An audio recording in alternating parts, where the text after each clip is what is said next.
Hello everybody and welcome back for a new experiment. Today we're going to do something very awesome. We're going to do an electric motor. And the materials that we will need are a battery, a copper wire, a magnet. Well, here we have two magnets. and also tape. We're gonna be using some needles. I don't know if you can see them, but here are the needles. a marker, You and a knife. Anyways, we're going to get started. gonna start? Okay. Now we're gonna explain step by step how to build it and show how it works. So Step 1. step 1, we take the wire.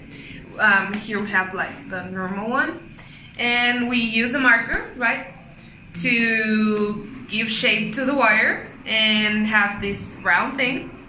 And we leave two sides of the wire so that it can be placed like in the machine. So now that we have it, we're going to cut one side of the wire, only one side, not both, or not complete, only one.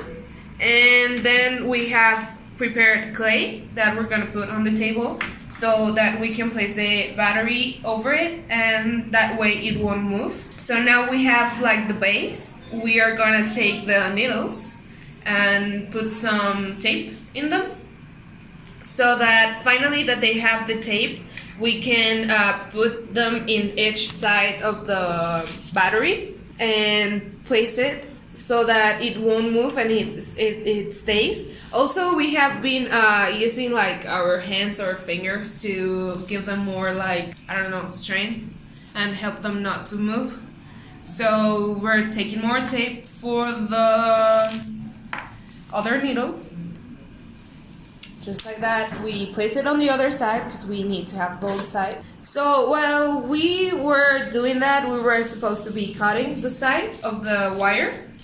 So this would help like make an on and off kind of circuit that will somehow help it move and start going around. So I don't know if do you see that it's well done, or I don't know, I'm not sure. So when it's done, we place the wire between the holes that the needle has.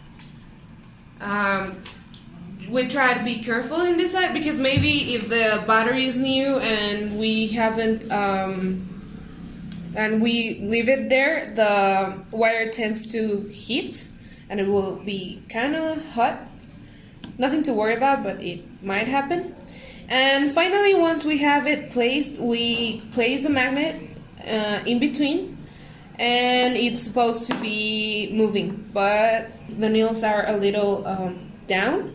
We have to take them a little bit up so that they won't interfere with the magnet.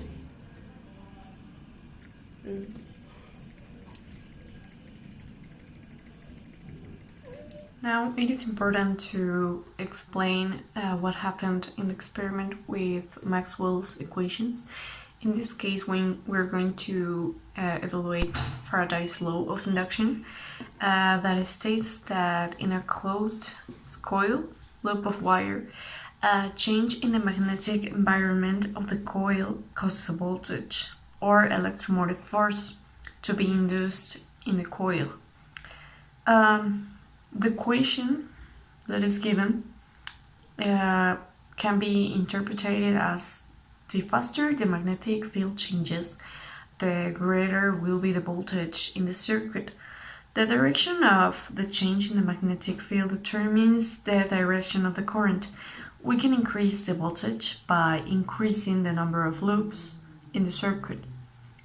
A motor has coils turning inside magnetic fields, and a coil turning inside a magnetic field induces this electromotive force. This EMF, known as the back EMF, can act against the applied voltage that is causing the motor to spin in the first place. And this thus reduces the current flowing through the coils. At operating speed, enough current flows to overcome any losses due to friction and to provide the necessary energy required for the motor to do the work. Important thing to take into consideration is that the magnet has an static magnetic field while the coil has a varying magnetic field. Once we put them together, they start to repel each other, so that's why the coil starts to spin.